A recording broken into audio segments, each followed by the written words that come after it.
Good evening. Will the Standing Committee on Social and Economic Development please come to order? Before the committee can proceed with the business before it, it must elect a chairperson. Are there any nominations?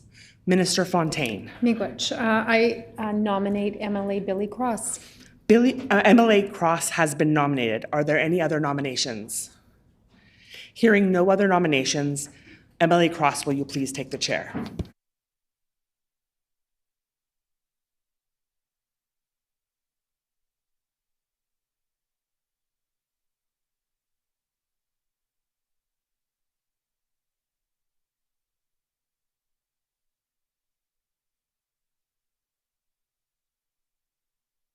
That's easy. Our next item of business is the election of a vice chairperson. Are there any nominations? Minister Fontaine. Chairperson, I nominate MLA Robert Loisel. MLA Loisel has been nominated. Are there any other nominations? Hearing no other nominations, MLA Loisel is elected vice chairperson. This meeting has been called to consider the following bill.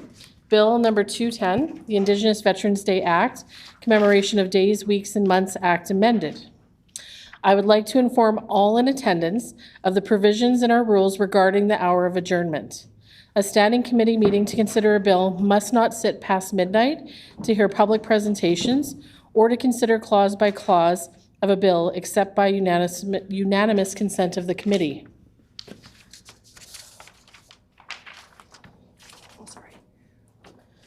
Prior to proceeding with public presentations, I would like to advise members of the public regarding the process for speaking in a committee. In accordance with our rules, a time limit of 10 minutes has been allotted for presentations, with another 5 minutes allowed for questions from committee members. Questions shall not exceed 45 seconds in length, with no time limit for answers. Questions may be addressed to presenters in the following rotation. First, the minister sponsoring the bill, or another member of their caucus. Second, a member of the official opposition, and third, an independent member. If a presenter is not in attendance when their name is called, they will be dropped to the bottom of the list. If the presenter is not in attendance when their name is called a second time, they will be removed from the presenter's list. The proceedings of our meetings are recorded in order to provide a verbatim transcript. Each time someone wishes to speak, whether it be an MLA or a presenter, I first have to say the person's name. This is the signal for the Hansard recorder to turn the mics on and off.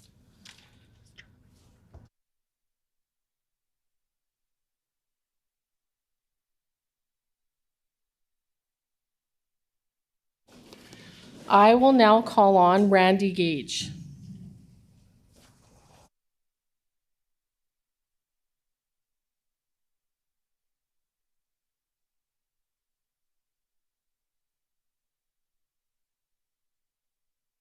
And recognize them. Say your name again. Randy Gage, please proceed with your presentation. Bonjour, Megasikoy Indigenous, Agichitakoy Mongdodum. In this world, I'm Randy. I'm also the founder of Indigenous Veterans Day. And I have been at this for 31 years. For it to have moved this far, I'm happy. It's been the longest gestational period of my life. I'm glad we're into the labor phase of it now and get this finished off. I noticed during the presentations that both sides were making, by the way, that there was a lot of close but not right information. So I'd like to give you a little bit of a history so that you know a little bit more. It was in 1991 that a group of Indigenous veterans went to the National War Memorial to place a wreath. The president of the Congress of Aboriginal Peoples was with them, and they were refused. They could not take part in the actual ceremony. They were told that they can come back afterwards and place their wreath. And this kind of ticked off the gentleman, so he was able to get some funding and hired another guy from BC, Gavin Rhodes, and he was to travel across Manitoba, across Canada, to all the provinces and territories and establish units to be able to go to Ottawa to bring back to life the Indian Brotherhood Veterans Group. Now that veterans group was strictly First Nation. No Métis, no Inuit, and very few women were even tolerated. So in August of '92, he came here. We established the Manitoba Aboriginal Veterans Association, and I ended up being pulled from my vacation in Ridey Mountain and ended up as the secretary-treasurer of that organization. And I might let you know, I still hold the title to that organization, even though many people have said that it has been moved to elsewhere. No, it hasn't. I'm the sole survivor of that group, of starting that group. George Mann was president and Leon Fontaine was the vice president. We went to Ottawa in October of '92, and I'm sorry, I may end up choking up on you. During our development phases, thank you, we were able to go to the the National War Memorial as a group and place a wreath. And that was the first time as a recognized group. At that time, Aboriginal veterans were allowed to place a wreath, thank you, at the War Memorial. We went on to develop the organization. It became known as the National Aboriginal Veterans Association. And you'll never see me wear pink again, because at that meeting, when it came time to nominate people for the position of president of the new organization, the lady in the pink sweater was nominated. And trust me, I voted for the other guy. But I ended up as the new vice president of the National Aboriginal Veterans Association. We went through all of our stuff that we needed to do, getting it registered and all of that. And we were told then that the executive was to be back for the November 11th. When Sam Sinclair was the president from Alberta, Ken B. Harris was the secretary from BC, and Claude Pettit was the treasurer from Saskatchewan. So we were across the board, and I was the vice president. We went back, and I don't know if you've ever marched in one of the reviews for the 11th. I'm tough. I'm a crazy tough old woman. It crumbled me. I was standing, a Burmese soldier, a man in front of me that had the silver flying cross, Korean War veterans. I stood in history. I was surrounded by a history book. I was okay. Pipe started, I was okay. We made the turn.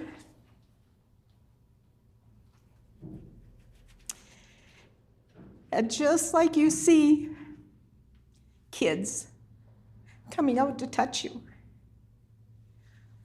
little Indigenous kids going, wow! I cried all the way up. I'm a softie, really. We got up there, and they came and got Sam and I and took us over to the side to where we would place the wreath. And there was a group of Legion women that called us every name in the book, told us to get the hell out of there, that we were not to be there. How were we disrespecting? Sam kept me under control. I didn't kill anybody that day. We placed the wreath, went to the afterwards. Some guys went back to get it because we had plans for how we were going to take the picture and all this. And we couldn't bring it back because people had taken their poppies. It was red. It was totally red, covered in poppies. So this is why this day is so bloody important. You guys did this in '94. You got it rolling. I played, this will be on the record. Oh, Lord, I can't. I got Susan Thompson to declare the day in '93. So that's actually the very first time we had a small gathering for Indigenous Veterans Day. '94, we had a big party because we had this. I have survived the racism, the misogyny. I have survived the death threats. I have survived the attacks. I have survived having my feathers ripped from my hair because I believe this is so important. I believe that that young man sitting back there that's going to speak, because of him, we're able to do this. Because of the guys ahead of us, we're able to do this. And knowing the history, knowing the things, knowing the stuff that you don't know, knowing the stories that you've never heard, having World War II soldiers or veterans tell me, hey, we got on the train in Montreal and we're coming across and we're having dinner and we're having drinks and we're partying and we're with our comrades and everything was great, and we get to Winnipeg, to 181 Higgins, to the one on Main Street too. We get off, we fall in, we march over. The sergeant major calls us to attention and we fall out. And they've all got, Mainstream's all got buses and vans and families and cars waiting to take them wherever they had to go. When the Indigenous soldier asked, well, where's my ride? They said, excuse my language, Lord, you're a fucking Indian, walk. Because God is my witness, that's what they were told. That's why I've put 31 years of my life into seeing this thing happen, and why I'm asking you, please. I really want to give birth. This labor pain is killing me. So with that, I will pass it off to you, and excuse me while I blow my nose. Questions? Yeah. Randy, thank you so much for your presentation. I appreciate all the heart and soul you've put into this. Do members of the committee have questions for the presenter? MLA Pankratz. Randy, we've worked incredibly hard together over the last couple of years. You've taught me a ton about the work that you've done and about the difference that you've made. And so I don't have a question for you today, but I just want to say on the record that the work that you've done over the last 30 years has made a positive impact for young folks, people who are just starting their careers in the military, people who are retired veterans, from coast to coast to coast have been affected by the positive work that you've been able to do for the military community and beyond. So I want to thank you for your advocacy over the last 3 decades plus. Randy, would you like to respond? I'm sorry? Would you like to respond? All I've got to say is thank you. Thank you for what you're doing. And no matter what has been thrown at you, you've stood with us, and we love you for that. Mrs. Robbins? I don't have a question, but I just want to thank you for sharing your story. And once this bill has passed, I want you to continue to tell the story, because I think it's very important that we all know the story. Do my best. You have to recognize her. I have to recognize you for that to go on record. So Randy, would you like to repeat that? Thank you very much, and I will do my best. I will continue to do my best. And thank you. Minister Fontaine. Miigwech, Randy, for your long advocacy and hard work and dedication, navigating through racism and misogyny and all of the things that we navigate through as Indigenous women. So I lift you up for all of that work and for that strength, and you are an elder and a role model in our community, so I lift you up. I just want to, in my couple of seconds that I have, I just want you to also know and understand it's going to pass standing committee. It still has to pass third reading. And so my hope is that you and your comrades and your folks and your community, continue to put pressure on those individuals that would get up in the House and talk it out. because we operate on a deadline and a timeline, and that's quickly coming. So after tonight, we've got one more step. So please keep up the pressure to ensure that this gets passed at third reading. Miigwech. Randy, would you like to respond to Minister Fontaine? Not to worry. The pressure will be on, and I will be in the gallery. And I had a special shirt I wanted to wear today, and Devin wouldn't let me wear it. Yes, it's got to happen. It's time, and we'll do our best. Minister Bushy. Yeah, it's Randy. I don't think I have a question. I have more of an appreciation. I want to thank you, to say miigwech to you for being a survivor, a believer, and a warrior.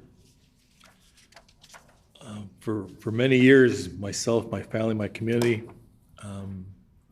we share the names, we speak the names of veterans from all conflicts, war and peacetime as well. And knowing they not always got the recognition they deserved. And listening to you talk here, hearing your, and I'm not going to call it a story, I'm going to call it your lived experience in dealing with this. I can't say that enough other than to just say thank you for being a survivor, a believer, and a warrior. Miigwech. Randy, would you like to respond? Yes, I would.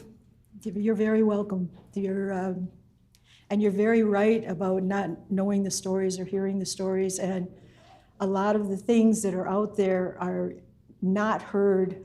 One thing I heard the other day was that the Aboriginal soldiers or Aboriginal communities donated land to the government for purposes of whatever.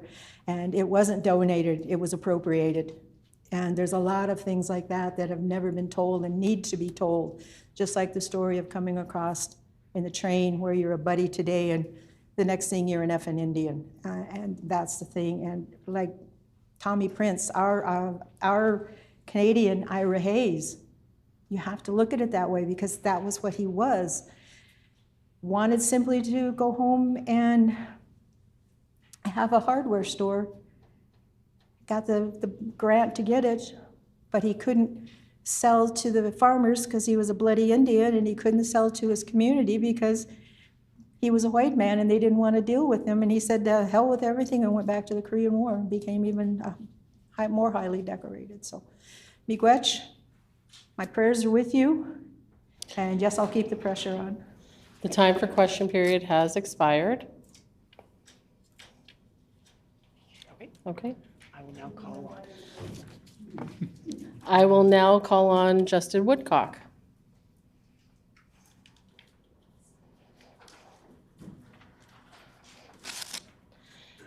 Justin, please proceed with your presentation. Danse, Justin Woodcock, Nitsi Kashun, Opaskwayi Cree Nation, Nitiochin. My name is Justin Woodcock. I'm a First Nation veteran from Opaskwayi Cree Nation. I served nearly a decade in the forces, both in the Army and in the Navy. And I left the forces to pursue a career in social work to give back to an organization that had done so much for me. And now I do that work in supporting First Nation veterans at SCO. I bring that up because doing this work, I interact with veterans on a day-to-day basis, and I hear their needs, and I'm here bringing their voice to this table. Indigenous Veterans Day has a lot of history, a lot of importance, a lot of significance for the First Nation veteran community. There's a couple faces to that. One is the importance of recognizing the complicated history of Canada's relationship with First Nation veterans and their sacrifices to protect Canada and how they were treated when they returned. Randy Gage touched on a lot of those points there, and that's one part of the day, is to recognize that complicated history and to honor it. But another part of that day is also to recognize the proud military achievements of those First Nation soldiers that went above and beyond the call of duty to protect Canada and our values. Randy Gage touched on Tommy Prince. Something that should also be recognized is that he tried to join the Canadian Forces 3 times before he was allowed in, and he was turned away those previous times just because of his nationality, his race. We also have World War I heroes like Francis Pegamagabo, one of the most effective World War I snipers in the history, the military history there. And it's important that we recognize those folks on that day as well. But that doesn't stop there. The day has significant meaning for the modern time as well. When we look right now, we see that there's a class action lawsuit for racism within the Canadian Armed Forces going on right now. It's supposed to open up this month. This is not ancient history. This is happening now. These veterans that I serve today, the ones that are younger, that are my age, younger, they've experienced similar instances while serving. And sorry, it's days like this that recognize that sacrifice and recognize that discrimination that they faced while they served. And it's important that's recognized. It's really important. It's important that they know that the government has their back and recognizes what they went through, and they're not alone in this, and that there's a day that they can come together and heal and support each other. And when I meet veterans and I talk to them about the day, that's what it means for us. And I can tell you how meaningful it is when I go to First Nations like Broken Head, Scown, and other First Nations, and they have their own Indigenous Veteran Day celebrations at the schools. And you see the youth, you see the young ones embracing the history, feeling proud, having some role models that they can look up to, these heroes, these people even within their community, Afghanistan heroes that are in the community. They're brought out, they're celebrated, they're recognized amongst the youth. That's important. We need that. The youth need those role models. They need to know that there's a spot for them within the Canadian Armed Forces. And it's days like that that know that there's a spot for them there. So I wanted to touch on that, and that moving forward in solidarity like this, it's about reconciling that complicated history, but moving forward in a proud way together as one. When we have Indigenous Veteran Day celebrations, no one's turned away, everyone's welcome, everyone's celebrated. And so I think it's important that we recognize that history, honor it, and make this happen. And I'm really honored to be here and share that experience and share those voices with you folks. And it really is a big honor for me to be here and share that with you. So miigwech. That's it. Thank you for your presentation, Justin, and thank you for your service and for advocating for Indigenous veterans and Indigenous military personnel. Do members of the committee have questions for the presenter? MLA Pankratz. Justin, you've become a solid friend, straight up. And I've learned a ton from you over the last couple of years since we met. You know, we met at Austin Laughlin-Bercier's memorial. It was a powerful day, and we talked about this bill and the work that you were doing and what you're going to continue to do with SCO. And I just want to say again, on the record, I cannot thank you enough for the incredible work that you do with community and the advocacy that you do. You change the lives of a lot of people. And so because I can't go on for too long, I'm just going to leave it there and say thank you on behalf of the Office of the Military Envoy for the province of Manitoba for everything that you do for the military community that you work with. Thank you, Justin. Justin, would you like to respond? Yes. Thank you, David. I really appreciate your friendship and all the hard work that you've done to make this bill a reality.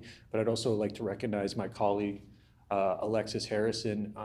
I don't do this work alone. It's a part of the team, and it's folks like her as well that make sure that we get the job done, and we're on the front line. I walk tent encampments looking for veterans, and you know, it really means a lot to me to be here to represent those voices and to share that lived experience. Thank you. Mrs. Robbins. I'd like to thank you also for your service and for the great job you're doing in getting everyone to work together, and thank you. Justin, would you like to respond? Yes. Thank you. Emily Loisel. Justin, thank you for your service. Thank you for what you've done for our country and what you continue to do. I know that the previous presenter, Randy Gage, talked about Indigenous children. And as a young veteran, what do you think this bill means for that young generation now that's looking up to veterans like you? Justin? Yes, I think it's really important. It's thinking about when you're a youth and for me, a little bit about before I joined, I was very intimidated and I was scared to join. And it wasn't until I saw someone like me in uniform that I felt like I could do it. And so I know that days like this where we recognize those folks, those Indigenous, Métis, Inuit, and First Nation veterans, it's important for the next generation to see that, there's a spot for me there and they're like me and I can be successful there too. And I think that's a really important message that this day sends to those youth. Minister Fontaine? Miigwech, Justin, and to your colleague Alexis for the good work that you folks do. I just want to lift you up and say miigwech. I know that I've actually heard about how you go into the encampments and look for our relatives that are there. And I really just want to support and acknowledge and lift up the work that SEO is doing. I see you at so many of our events, powwows, everything. So I really just want to lift you up and say miigwech, and miigwech for your service. Miigwech. Justin? Thank you very much. I really appreciate the kind words. Minister Bushy? Justin, thank you for all your great work, your great advocacy that you've done to this point. And I say to this point because this is a passion in you. I can clearly see that. And sometimes when we talk about veterans, Indigenous veterans, we sometimes think that this is something that was 20, 30, 40, 50 years ago. And this is actually real time today, as you've articulated here. So I applaud you for the work you've done to this point, and I applaud you for the work and acknowledging our young people as well too that you've engaged, who might not necessarily be normally engaged in this discussion, in this conversation, and this recognition. So they themselves could know too that this is something that's with us today. It's not something that only their great-great-grandparents were a part of. It's something that their parents are a part of, and something that their siblings and even their children will be a part of at some point in time, potentially. So I lift you up for your advocacy and the work that you've done, and miigwech. Justin? Thank you for the kind words. I appreciate it. Thank you so much for your presentation. This concludes the list of presenters I have before me. In what order does the committee wish to proceed with? Sorry. Oh, We don't need to say that. We only have one bill. fair enough. So we will now proceed with. We will now proceed with clause by clause of Bill 210. Sorry, stop. Here we are. And we can start at the top and go down. Does the bill sponsor, the honourable member for Waverley, have an opening statement? Yes. Do I say Emily Pankratz? Thank you, Honorable Chair. I actually want to start with a story. In June of 2024, I had the privilege and honor of traveling to Normandy with the Premier, and we visited the cemeteries where so many Canadians, including Indigenous soldiers, are laid to rest. And we were walking along with the headstones beside us in Bény-sur-Mer, and we met a group of young Indigenous students from Manitoba in France. And they were there to find the names of their relatives, their ancestors who had crossed an ocean to fight for freedoms when they themselves would be denied those same freedoms when they came home. And the Premier met with them, and I still remember, and I'll have to paraphrase here a little bit, but he said, always remember that your ancestors were an important part of building this country and fighting for these freedoms, and always remember that you deserve to be a part of it every bit as much as any other Canadian or any other person. And it was this incredibly powerful moment where the First Nations Premier was speaking to a group of young Indigenous students about the sacrifices made by their families, by their ancestors that afforded all of us the life and the freedoms that we have today. And that moment really stuck with me as I was working on this bill and working with the community. And, this past summer, I read a book, 21 Things You May Not Know About the Indian Act. And it really lays bare the truth that while Indigenous people were stepping up to defend this country, Canada was enforcing laws ultimately designed to strip them of their culture and their language and their identity. And the Indian Act, it replaced traditional systems of governance, right, with these colonial structures. It banned ceremonies. It imposed restrictions, defined who was and who wasn't legally recognized as Indigenous. It was a system that was ultimately meant to control, not to empower people. And so you think about that, and in the face of all of that was going on, Indigenous men and women still stood up to serve. And they did it because they believed in protecting their communities, their lands, the people who would come after them.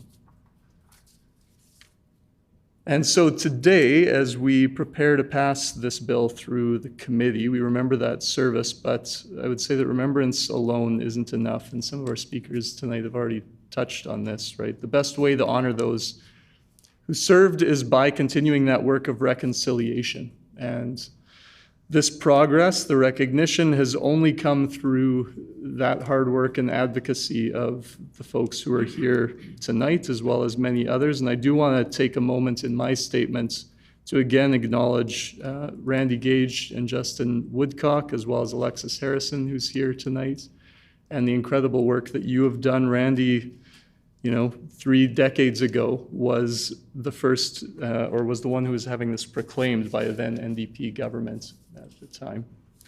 And Justin, who continues to do amazing work with SCO, has been such a strong voice, not just for this bill, obviously, but for Indigenous veterans across our provinces, we've also heard. So I look very much forward to continuing that good work with both of you. And I also just want to recognize a few other folks that I worked with on this bill. There's Grand Chief Garrison Setti, Grand Chief Jerry Daniels. There was an incredibly impactful conversation with Kathy Merrick at Austin Laffen-Bercier's memorial that really informed some of the work that I did on this.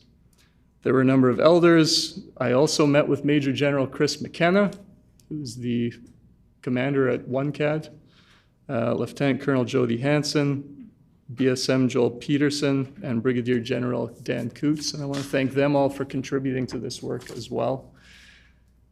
Ultimately, Indigenous peoples have always defended this land from time immemorial.